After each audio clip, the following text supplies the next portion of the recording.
wow, man, I must have been third or fourth grade. And I have two older brothers. One's 3 years older than me, and the other one's 2 years older than him. And we were down visiting my mom's parents who had retired in Florida. And they had this retirement home thing. And so we went down, and we thought it'd be fun to get a rowboat, all of us, my dad and the three boys. And Mike and Tim wanted a row. So what I was probably about 10 years old, so they're probably, 13 and 15. Well, Mike's now a teenager, right? He's like 15. And he's much stronger than the 13-year-old. That's a huge difference between that. So they're rowing. And of course, Mike's outpowering Tim. And so we're just kind of doing this kind of lazy circle. And our whole plan was to go to this little island we saw out in like the middle of this thing. And you know, the thing about these, in Florida, they just drain all the water in this thing. There's like alligators there, who knows. But so we're there. And the sun it's like 100 degrees. It's a sunny Florida day, right? And we're sitting there, and I'm the bow, and he's in the prow, and my dad and the two brothers were running us around it. And I was just so miserable. It was so hot and miserable. And all of a sudden, my dad starts laughing because my dad has a weird sense of humor. And I'm looking back at the boat, you know, like this little boat. I said, "What do you find so funny?" He says, "Oh, I was just thinking of a German U-boat trying to get a bead on us right now." And then he goes, "I think they are going to the island." "No, I think they're going around the island." "No, I think they're going around in circles." And then he laughed, and he just thought that was so funny. I'm like, "Shut up, shut up. Somebody teach them how to row. I want to go home." So anyway, that had nothing to this sermon. That's a free story. Again, I'm live. Well, that's fine. I'll share the story. I hope everybody got the beginning of it. They won't understand the end of it. That'll be tragic. So anyway, we are live. If anybody's joining us on Facebook or YouTube or Vimeo, so you all know this, but for those people live at home might be wondering, we start now at 7 p.m. on Saturday evening services. So please note that. You can come at 6:30 if you want. We're here, but there'll be no service until 7. So just keep that in mind. We are not going to have this service on July 4th, however. Y'all can go do your fireworks and your barbecues. That's a Saturday this year. So July 4th, which is a couple weeks, no service here on July 4th. So again, you can come sit in the parking lot. I'm sure there'll be fireworks somewhere, but we won't be here. So that's on July 4th.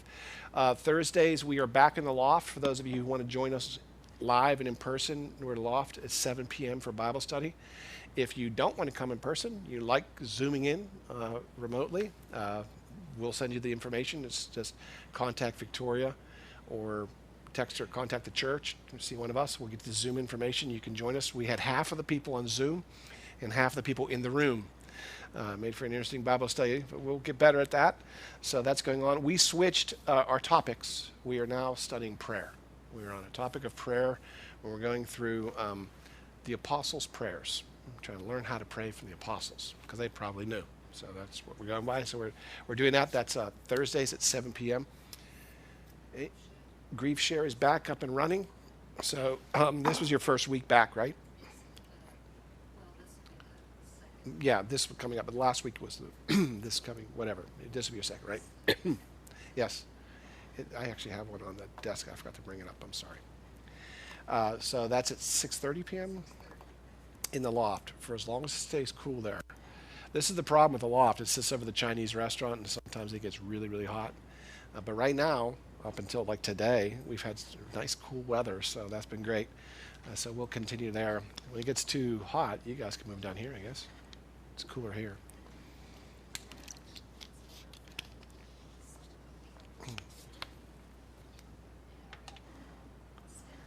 Yeah. Well, let's move you in here. We'll just have to get and set you up. Man, if we only knew somebody who recently got laid off at his job and didn't have anything else to do on a Tuesday night. Oh, somebody's coming to mind. If we could just get somebody to set it up, because you just need a table here. I mean, you can play here. We'll have to get you some kind of a DVD player. I'll look into that. Does it have an HDMI? Because all we have coming out back there is an HDMI port. You plug into there and you'd be good. Yeah, yeah. Oh, I promised I was going to take care of that, and I didn't take care of that. Victoria, I need to take care of this. He did all this work. Rick did this work. I don't know if you guys can see. We have a plug down the wall that the projector plugs into, so you don't have this ugly thing snaking down. He did all that, and I don't have a cord smaller than that, so I plugged this big ugly thing in there. So I need to get a smaller. Please make a note. I need to order a smaller HDMI cable because I promised him I was going to do that, and I didn't do that. My bad on that one. I should have done that. He's like, I'm not waiting for him to do it. But yeah. So anyway, if that works, then we could do that, and then you can move down here. Let's see if we can get that together this week, and then meet everybody there and then kind of move them down. Meet them in the, you can just like meet them in the front and send them over or something. So you think it'll be ready by Tuesday? Rick's got nothing to do. He can do this. I have faith in him. So all you need is a table set up, and we have those plastic tables in the back there, and so just set one of those up for them. Right? How many people are coming right now? Okay, well they'll fit around one table. So when you get to two tables, it gets a little more complicated. Right now that we're so few chairs, you sit right in the middle here, and they can, they can watch it. And then Actually, because sometimes, with the table like this, some people have to kind of turn. Yeah, so that yeah. other people can see. Okay. Just to make sure we clean the church when we're done, because otherwise we'll get in trouble. Okay, well, let's see. Rick, it's you. It's all on you, buddy. I'm so glad that you have this time. So, anything else that we have to do? Do we have to move any other meetings? No, we're good. All right, let's go ahead and get started back on our series here before Rick gets more jobs.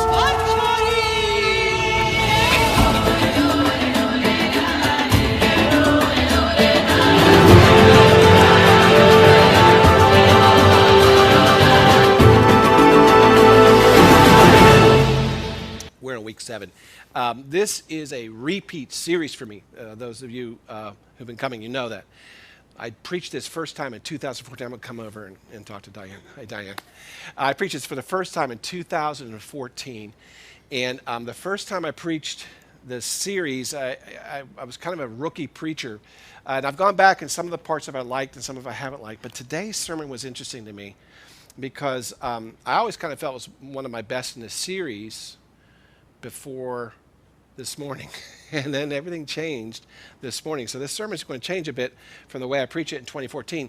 And part of the reason for that is because, and this I'm sure is God at work in a mysterious way, but one nice thing about it, redoing a series for me, is all my slides are already done. So I don't have to do all of them. I don't have to find the videos and the clips and the pictures, and it's all so easy.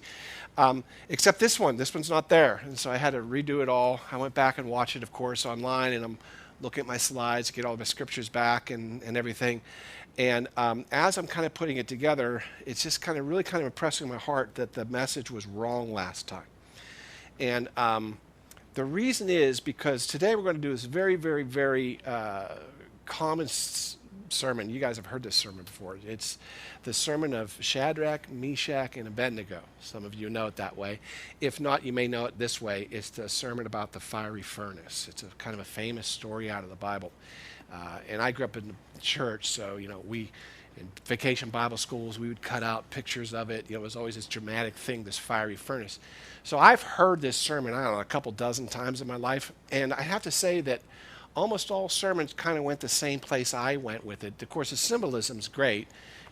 We all face our fiery furnaces, and we all need God, and we need to be, faithful to Him, and He'll be faithful to us. It's kind of the overarching sermon there. And I realized actually today, as I was walking around Hill Park and running through the slides of my mind, I've always missed the point of Daniel chapter 3. So we're going to do a little bit different today. But before we get there, we are tying this back into Survivor a little bit. And this is the idol. We're going to come up against the idol in this one now. In the game of Survivor, finding an idol is a good thing, which actually kind of creeps me out a little bit about the series of Survivor. This is the part of Survivor a little bit creepy. But they have these things called idols, and they're good things because if you have idols, you have something called immunity. And that means that no one can vote you out. So when you find them, they act like this. This is huge. I needed this. Ooh. Ooh. Oh. Oh.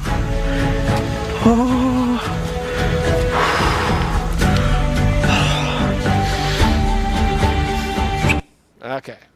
So this is huge. It's a good thing in the game of Survivor, not such a good thing in the Bible. These immunity idols aren't very good. So we're going to look at one of the famous ones, and I'm going to just kind of jump right in. Daniel chapter 3. Nebuchadnezzar, that's the king that conquered everybody, made an image of gold. Now, we don't know exactly what the image was of. When I grew up, I was always taught it was an image of Nebuchadnezzar, but I really don't think that's true. I think there was an image of Nebuchadnezzar's God, and I'll tell you why in a minute. But it was a height of 60 cubits, and its width was 6 cubits. Now, cubits was the length of a man's forearm from fingertip to elbow, about 18 inches. So we're talking about, 60 cubits is about, well, that's 1.5, so that's what, 90 feet. And 6 would be 9 feet wide. That's a big thing. It's huge, huge. It's up there. It's almost 100 feet tall. He set it up on the plain of Dura, and we'll talk about that in a second, in the province of Babylon. And King Nebuchadnezzar sent word to gather together. Now watch this collection. The satraps, they were like the governors, the administrators, the governors, the counselors, the treasurers, the judges, the magistrates, and all the officials of the province. Now, the person who's not on the list and will not show up in the story is Daniel. Daniel doesn't show up in the story. So this is in the middle of the book of Daniel, but it's a story not about Daniel. And this happens twice in the book of Daniel. And he's writing the story. This is his account of what happened for the time that the 70-some years they were all in Babylon together. This is one of the 2 times the story, he's not even in it. And I believe that what happens is 2 things happen in his lifetime that were so profound that God told him, I want you to put that in my book. And so Daniel, obedient to the Lord, would put that in there. This is one of the 2 times. So anyway, so he's not there. People wonder why. Why is he not there? All these famous, important people were there. Daniel was a very important person in Babylon. Where was he? It's important to know that he's not there because of what will go on here, because here's what they're gathering to do. They're supposed to come to the dedication of this idol, which Nebuchadnezzar set up. And so they all came, the administrators, the governors, the counselors, all these people that were there. They all came and they gathered for the dedication of the idol, the image that King Nebuchadnezzar had set up. So they stood before the image that he set up. And a herald cried out, to you it is commanded. This is they're just there to see this dedication, right? Everybody's there. But now, oh, wait a minute, it's a little bit different than that. To you it's commanded, all you peoples, nations, and languages, that at the time you hear the sound of the horn, the flute, the harp, the lyre, the psaltery, and the symphony, they got this whole big orchestra there. Whenever you hear it with the music, you will fall down and worship the gold image that Nebuchadnezzar set up. And whoever does not fall down and worship shall be cast immediately in the midst of a burning, fiery furnace. Okay, so this is the setup. And why it's important that Daniel wasn't there is because we don't know anything about what happens with Daniel. He's not there. And that bothered me a little bit, because there's only, because what's going to happen is Shadrach, Meshach, and Abednego aren't going to do it. And so, okay, we know they don't, because the story goes on and says they're not there. But if Daniel's there, what happened there? Did he do it? Now, a lot of people like debate these things. Well, I did some study on this, trying to figure out where was Daniel, because it seems like he should have been there. But it turns out that according to a historian that I read, I go weird places with my sermons, but a historian was also interested in that, and they've actually found some statues and things from Babylon. And come to find out, there had been an uprising right about this time, right before all this took place, right off the plains of Dura. And what this historian was proposing had happened was, how they do these kingdoms were in those days. They'd conquer other kingdoms, but they'd leave puppet kings in place. They'd have to pay them tribute for the right to have their own kingdom. And basically it was a protection scheme, like the mafia. You have to pay us, or something bad's going to happen to your kingdom. And that's what happened. And every so often the kings thought, well, I'm not paying that guy. And a new king will come up, I'm not doing that. And they would band together and say, hey, if none of us pay him, he can't do anything. Well, they had something like that had happened. And Nebuchadnezzar had sent out his army and squashed the rebellion. So as a way of humbling the kings, he brought them to Dura and made them bow down to his God. So this is, we're all going to get on the same page again. And this is, we're all rowing the same direction. And so that's what happened. Now, because this took place in that area, everybody from that area was called in. But Daniel was not tied into that area. He was tied into the palace. Daniel was a palace advisor to the king himself. So Shadrach, Meshach, and Abednego, if you remember from last week's sermon, they all got promoted. They were governors of these regions. So they would have been called there as a dignitary, but Daniel wouldn't have been. He had nothing to do with that. So that's why Daniel's out of the picture. So this whole story is basically going to be told to Daniel later, and then he's going to write it down. So in case you wonder where Daniel is, that's where Daniel is. And this is why I don't believe it was a statue of the king. And the reason I say that is because the reason this historian thinks this is they found another one. It wasn't quite this big, but there was another one, and it was a statue of his god. So it looks like that was something he did. When he squashed a rebellion, he made everybody come and basically pay tribute to his god. So anyway, that's what's happening. So that's what's going to go on. So they make this big time. So at that time, when all the people heard the sound of the horn, the flute, the harp, the lyre, and the symphony with all kinds of music, all the people, all the nations, all the languages, which means all the different countries that they had conquered, fell down and worshiped the gold image which King Nebuchadnezzar had set up. Now, this is very difficult for somebody who's a believer.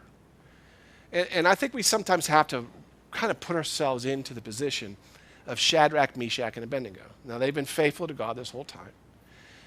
And they've risen to power.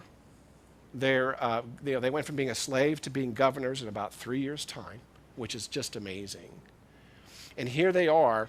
And not only are they being told by the king, if you don't do this, we're going to burn you, everybody's doing it. Everybody doing it is very hard to be the one who doesn't. It's very difficult. And they did not know, I don't believe, that that's what they're going there for. I don't think, because they said, we're just going to have a dedication ceremony. Everybody went. All of a sudden it turned from that, oh, you must bow down. Now, here's why I think this was the idol of the god, not Nebuchadnezzar.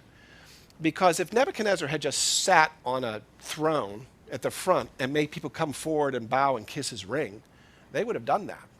That was kind of standard protocol in courtrooms. In the court of the king, you know. You would come, oh, majesty, who, may you live forever, and you would bow. We see them all doing that. That's fine. They could swear allegiance to a man on earth. They're allowed to do that. But Nebuchadnezzar made it about a god. And that's where everything changed. They get there, they see that, they don't know what this image is. Now they see it's his god, and now they're told they have to bow down to it, and they're like, oh, we can't do that. All of a sudden, they weren't able to prepare for this at all. They can't discuss it.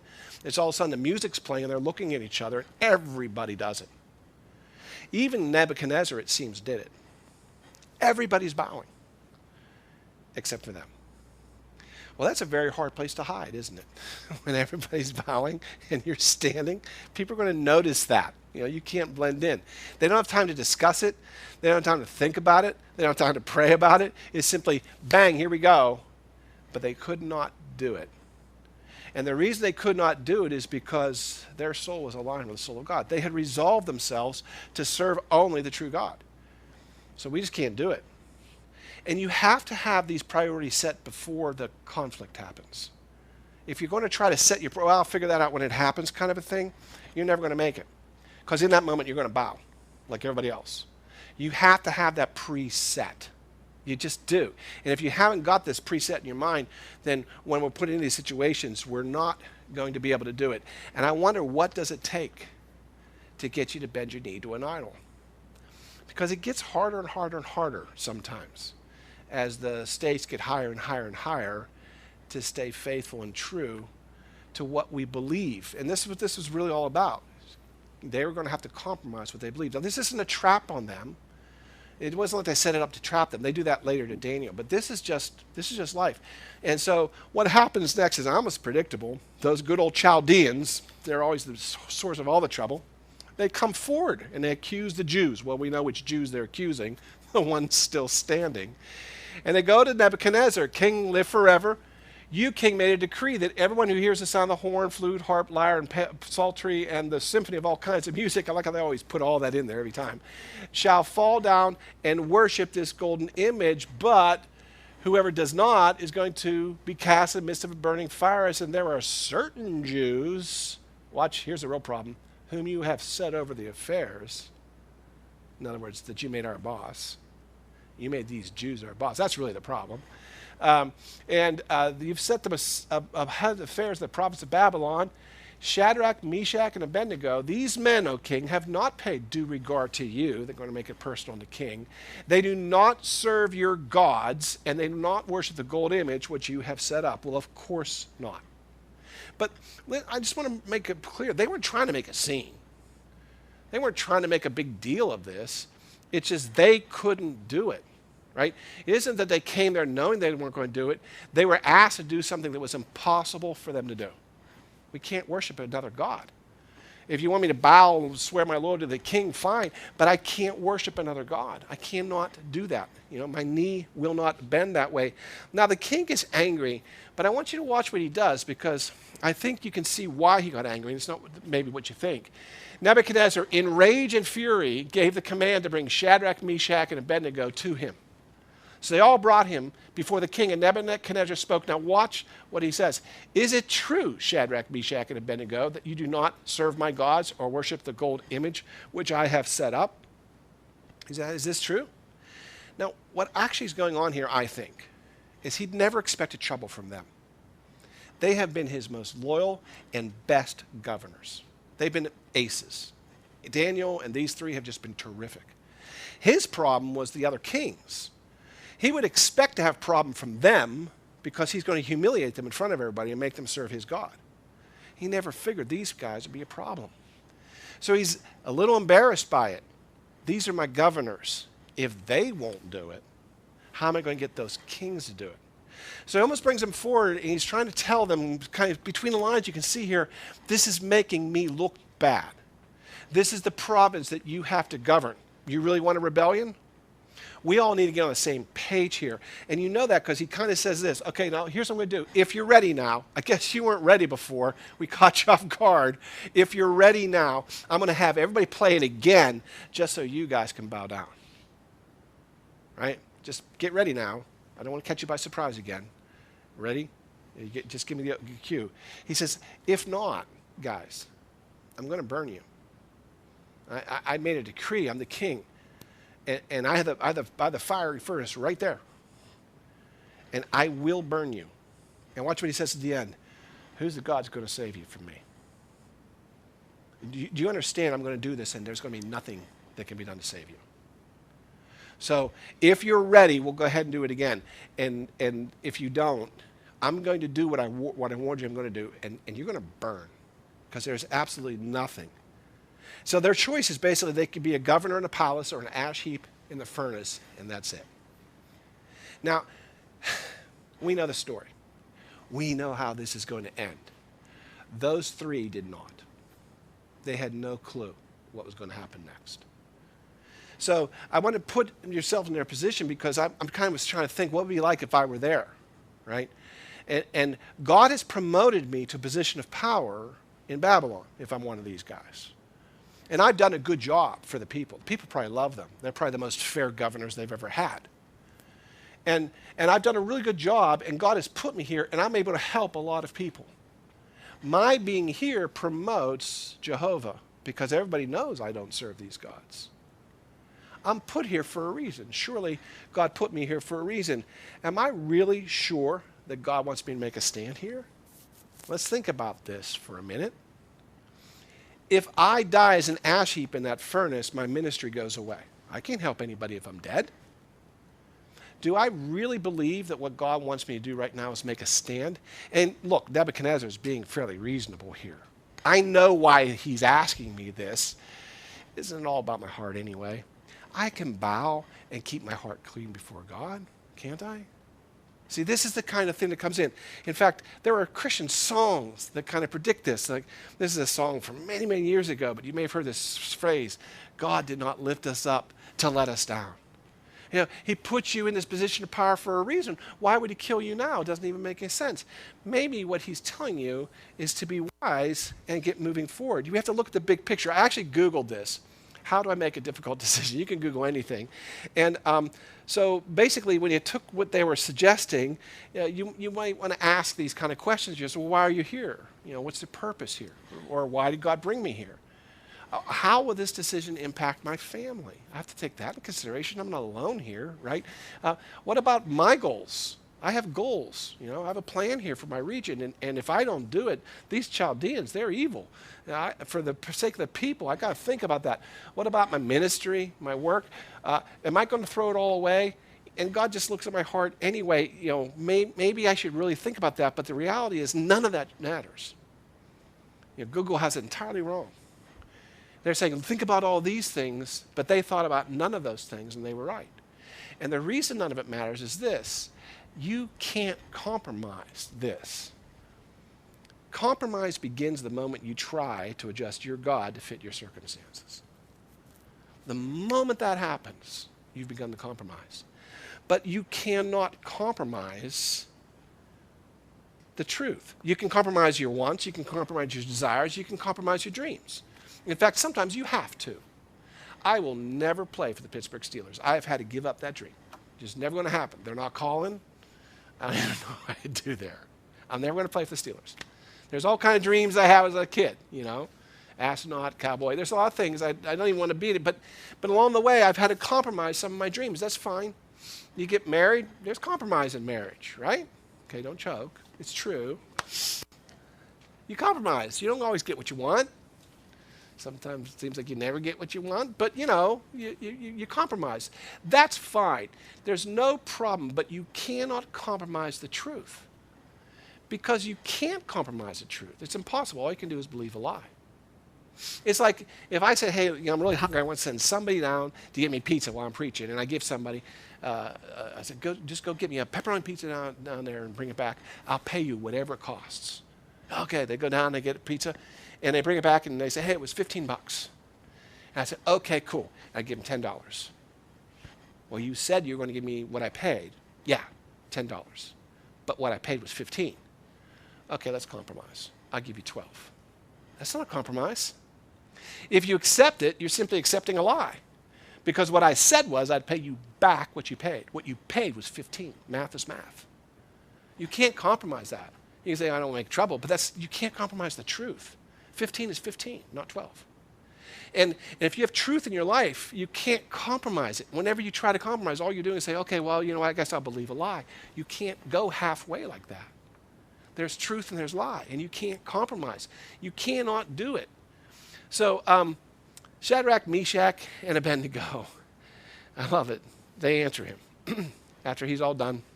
I don't know, they probably didn't all speak together. I don't know who the spokesperson was. But one of them said this. I love this. He says, O King Nebuchadnezzar, we have no need to answer you in this matter. Okay. I read that, things crack me up. Did they just flip off the most powerful man on the planet? Because it kind of seems like that's what they just did. The king, he was, the king of Babylon at that time was the power source of that area, and probably the power source of the earth at that time. It was the strongest standing army ever. The most powerful man in the region by far. And they just said, yeah, we don't need to answer you. And that king's thinking, oh, yes, you do. Can you imagine? I couldn't even pull that off with my mother when I was a kid. I don't need to answer you. Oh, yes, you do need to answer me, Marky. Or you're going to have the living tar beat out of you. You're going to do it right now, right? Can you imagine? I don't need to answer you. Then I don't need to answer you, King. We don't even need to answer you in this matter. It's like, I just don't even get it. Well, okay, let me explain what's going on here. So, what's happened is that Shadrach, Meshach, and Abednego, and I actually hate using those names because those are those Babylonian names. They're Jewish names, that's what should be used, but this is what the Bible uses, so I'll go with it. But they were always Jewish in their mind. Daniel, Shadrach, Meshach, and Abednego were always Jewish. Whoops. They were never Babylonian. Now, in the Jewish world, they would not have to answer the king for this because this is a question of faith. And the king did not rule over matters of faith in Israel. The king was civil only. He was simply in charge of all civil matters. And they had judges set up in the Old Testament, and then later it became the priests and the rabbis of the church. Now, before you start thinking, well, sounds like separation of church and state. No, because actually the king was subservient to the priest. God ruled. So it wasn't separation at all. But in any matter spiritual, the king had no say. In fact, if you look at the first king of Israel, a guy named Saul, he loses his kingship. God takes it away from him because he starts performing priestly acts. He starts doing sacrifices for the people, which he's not allowed to do. And God says, that's it. You're done. He brings David in instead. So there is a separation there. And what he's asking them really is a faith matter, and that's what they're saying. We don't even have to answer you, because in their mind, they're still Jewish. And that's still the division here. And I don't have to answer a civil king on a spiritual matter. But they do. They actually go on from there, and they will, in fact, answer him. But before I get to that, let me just say that it's impossible to understand how these guys are doing that. Right? It's like, they're not trying to talk their way out of it. You know, when the king says, okay, I want you to answer me something, and they say, well, I don't have to answer this at all. You're not trying to talk yourself out of it. They're actually making it worse by just being honest. They're not trying to weasel out. They're simply going to tell the king what's true and what's not. But heroic acts are often just choices, simple choices, made by ordinary people who have unshakable beliefs.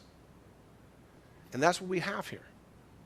We have these three guys who didn't need to think about it.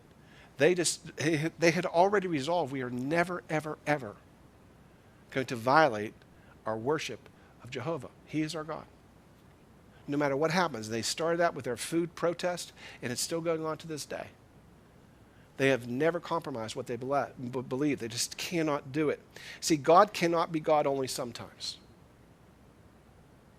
God is always God, or he's not your God. It's really that simple. So they go on and say, we really don't have to answer you, but they go on and say, if you do this, you know, we're going to answer your questions. We don't need to, but we're going to. We're going to start with the last question, because there's actually two questions that they're asked. One is, you ready? Are you ready to do this now? That was one. And the second question was, if you don't do it, who do you think is going to save you? And they're saying, well, we really don't have to answer you, but we will. And we're going to answer the second one first. The God that we serve is perfectly capable of delivering us from the burning fire. That's who. Our God's perfectly able to do that. And, you know, he might deliver us from your hand, O Lord, King. He might. He's able. He might. But if not, let it be known to you, O King, we do not serve your gods, and we will not worship the gold image that you have set up. In other words, we're going to save you the time and the musicians the trouble. This is never going to happen. You don't need to play it again. We heard you the first time. I don't care. You can play that music 100 times. We will never serve this God. So in answer to your question, the first question, our God is capable. He might. But it doesn't matter. We will never serve a false God. So there's your answer to both of your questions. As you can probably imagine, it didn't go really, really well. I'm going to jump ahead a little bit and come back to that, because I really want to spend some time on this. Nebuchadnezzar was full of fury, and the expression of his face changed. And he was trying to work it out, but not now. And he spoke to the commander that they heat the furnace 7 times more than it was usually heated. Crank that baby up. And he commanded certain mighty men of valor who were in his army to bind them and cast them into the fiery furnace. It was so hot that when they opened it, the men, they're bound and entirely and completely, and they're cast in the midst of it. Oh, I skipped over a verse here that's not here. Okay, I guess I just skipped over a verse. It was so hot, though, that when they opened the door, the people who opened the door were burned up instantly. There's something known as backdraft. You know, firemen will tell you that happens. You open a door. What's happening is you open it up. It's so hot that there's a exchange of air, and it pulls the heat out, and you actually fry your lungs from the inside. It's so hot. You take a breath, and it fries your lungs. I'm having a hard time with this thing. Anyways, that's what happens. But they still throw them in. And at the king's command was urgent, the furnace exceeding hot, the flame of the fire killed the men who took them in. But they, bound, were thrown into the middle of it. There was no way out of it. There was no way out. They didn't protest, they didn't complain, they tried to weasel their way out, but they had made their decision a very, very, very long time ago. They would not compromise. They could not, and they would not. So they got thrown into the fiery furnace. I want to back up to this, because this is what I missed the first time I preached it. See, really this is a story told in 3 acts. Act 1 is when faith comes into conflict with what the world wants. Act 2 is the decision that is made by the faithful. And Act 3 is the consequence of their decision.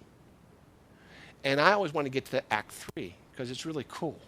What God does next is just amazing. There's so much stuff there to talk about, and it's neat. But I miss the fact that really Act 2 is where this story really rests. It is what they do in Act 2 that make God so impressed. He told Daniel, you've got to write that down. I want that in the permanent record so everybody can see what Shadrach, Meshach, and Abednego did. Not just that they took a stand, but how they took a stand. Because it is actually a perfect picture of accurate faith. And we don't get much of that. We got a lot of people trying to tell us what faith looks like. They sell books, lots and lots of books to tell you what faith looks like. But let me tell you what they'll tell you. I can reduce their reading. Here's a cliff notes for these books. The secret of faith is to not have any doubt. You need to believe in God with no doubt. They'll also tell you this. You need to plant seeds for your faith. That's big. That is code, by the way, for you need to give money to the ministry. That's always code. So you have to plant seeds of faith by giving money you don't even necessarily have to the ministry. But it's okay because God's going to reward you. It's okay. Don't worry about it. You're planting seeds of faith. And now you must have belief with no doubt. Doubt is bad. If you have doubt, your prayers will not be answered. And so what we're going to do is we're going to teach you how to get rid of doubt out of your mind. All the thoughts the devil puts in your mind need to be eradicated. We need to get doubt out of your mind. And so buy our CDs, our books, our DVDs, and come to our conferences. We're going to teach you how to do this. And they're going to stand people up that have done it. Oh, it worked for me, it worked for me. And you're going to get excited about, oh, it'll work for me and it'll work for me. This is how faith is taught today. No doubt. Not allowed. Must have faith, must plant seeds, must always be positive, always believe. Don't ever talk about the bad stuff. Always talk about the positive. This is how it's taught. The problem is it goes against the true teaching of the Bible. Here is the picture of faith that is shown to us by these men, and it was so impressive that God told us to write it down. This is what they said. God is certainly able. Maybe he will. But even if he doesn't, that's the template of faith. This is the thing that can't change.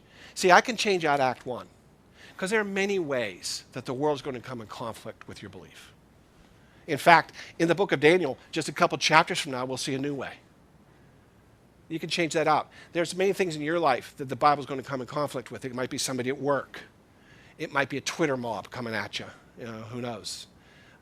It could be personal. It could be a boyfriend, girlfriend, fiance. It could be a family member. It could be all kinds of things. They're just going to come against you, and suddenly you find you're in a conflict between what the world wants and what you believe. There's 100 different ways you can have that conflict. That's Act 1. You can switch them out, and it doesn't change the story. Act 3 is consequence. Well, you can change that out too. Again, in the book of Daniel, a couple chapters from now, it's going to be switching out of the fiery furnace for a den of lions. Same basic idea, though, right? The story doesn't really change. A lot of things can happen to you if you stand up to your faith, with your faith. A lot of things. You can lose your job. You can lose friends. You can lose a position. You can lose family members because of it. Right you out of their lives. There's many things that can happen to you. There aren't just life and death. So Act 3 can change. Act 1 can change. Act 2 has to be this, though, or it doesn't get written in God's book, because this is God's template of faith. I know God can. He might even do it. But even if he doesn't, nothing changes. This is the part that's never taught anymore. That's considered doubt. Are you kidding me? Tell a faith teacher, even if he doesn't? No. Of course he will. You can't think that way. That's doubt. You can't have that in your mind. They did. They did.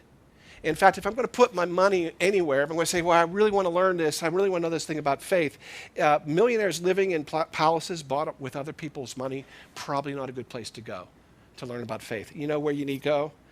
The author of faith. He knows about faith. In his Bible, he says, this is faith. God is able. Maybe he will. But even if he doesn't, I will serve the Lord. That's the one that is astounding. I think that's the one that made heaven cheer, even if he doesn't. And they didn't know. They didn't know what happens in Daniel 3 later. They didn't know there was a Daniel 3. They didn't know they were in the book of Daniel. They're just living their life. They had no idea what was going to happen. For all they knew, they were going to become an ash heap in history. But it doesn't matter, because I'm going to serve the Lord, because I've already determined I'm going to serve the Lord. I don't care what it costs me. I don't care at all. In fact, in the Bible, in the book of Hebrews, it says, we need to always look unto Jesus. He is the author and the finisher of our faith. That's what we need to be looking for. God can certainly do it. Maybe he will. But even if he doesn't, we will serve the Lord. I don't know if you guys know of a guy, he was famous in the 70s, a missionary named Jim Elliot. He went to China knowing that it was dangerous. In fact, people told him it probably was going to die there. And he went anyway. And a lot of people tried to talk him out of it. And he went to China and he died there. So it's kind of a very similar situation, except Act 3 changed. He went, he had the same attitude that they had, Shadrach, Meshach, and Abednego. The difference is that God still needed Shadrach, Meshach, and Abednego to do some work in Babylon. It was time for Jim Elliot to come home. But later his, his diary was published. It was a bestseller for a while. And this is one of the things that was in it. Here's Jim Elliot, a picture of him right before he left. He is no fool who gives what he cannot keep to gain what he cannot lose. See, you cannot determine how your story is going to end. That's the author and the finisher's job. You can only determine your next step. And that's what they did. They said, I don't know how this is going to end, Nebuchadnezzar. You asked me what God could save me from your hand. Well, my God could. He's perfectly able. He might. But it doesn't matter if he does. We will never serve a false God because we serve the true God. And this is where we have to get with our faith. Even if he doesn't, he's still God. I don't know how many of you were paying attention and watching our services when we were online. A few weeks ago, I did a song at the end of it, and the lyrics to it were this, the second verse. I know God's love can't be measured by the prayers he answers for me. See, do we do that? Do we measure God's love for us based on how many prayers he answers? God must love me, he answered this prayer. God's love can't be measured by that. His love stretches to forever, and he provides for all my needs. Sooner or later, it comes down to faith. Can you put your trust in God's love? Is God just something you think you feel? Or do you know in your heart that he's real? It comes down to that. Can you say, you know what, no matter what, I'm going to follow him. I'm going to pray for a prayer that's really important to me.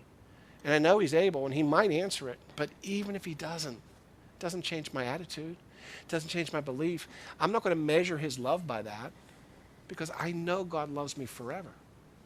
And I know there's something beyond all of this. The interesting thing is that we sometimes look to kings for power or governments. And then if we can't get there, we sometimes look to other things for power. But what the Bible tells us, and I love the way they put it here, once God has spoken, and twice I heard it. I love that. It's like it says echoed in my head. Power belongs to God. It's his choice. That's his power.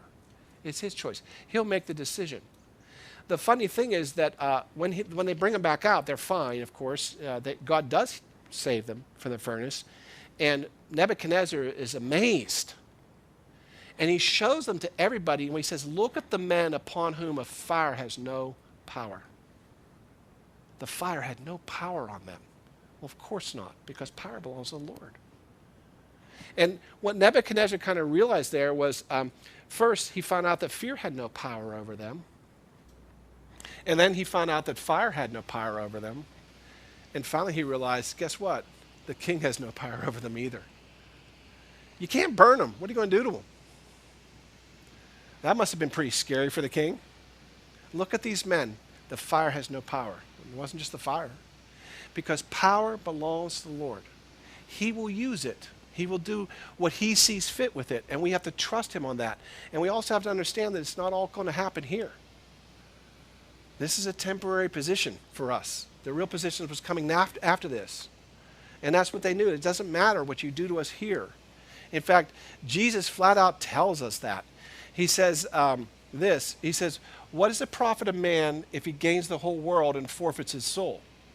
What will a man give in exchange for his soul? And he also says this, don't fear those who kill the body, but are unable to kill the soul. Fear him who has the ability to destroy both the soul and the body. Now, Jesus hadn't spoken these words yet, but that's what Shadrach, Meshach, and Abednego know. I'm going to trade a couple more years here on earth for my soul. I'm not afraid of you, Nebuchadnezzar. I'm afraid of Jehovah. Because he can destroy me. You can only kill me. It's a weird way of looking at life, but this is where faith begins. When we realize that our God is capable of anything, and maybe he'll even do it. We've seen miracles in our midst. And we've also had prayers where God said no. We still serve him. He's still a good God. He didn't ever stop loving us. He is still God. Power belongs to the Lord. We're going to close with this. This is a hymn. We don't do hymns, unfortunately, anymore. But this is a hymn that I really like. I've quoted from it before, but this is great. Blind unbelief is sure to err and search his words in vain. God is his own interpreter, and he will make it plain. The truth about faith is God is certainly able, and maybe he will, but even if he does not, as for me and my house, we will serve the Lord. Would you all please pray with me? Heavenly Father, I pray that you'll be with us as we try to understand what's going on in our world, and it confuses us. Give us clarity. Let us see the one true thing that we need to hold on to. Let us see you, Lord. Let us see that you are taking us to a better place, and you are perfecting us, and you are finishing our faith. Lord, make us the strong, faithful people you need us to be. For us, it's in Jesus' name.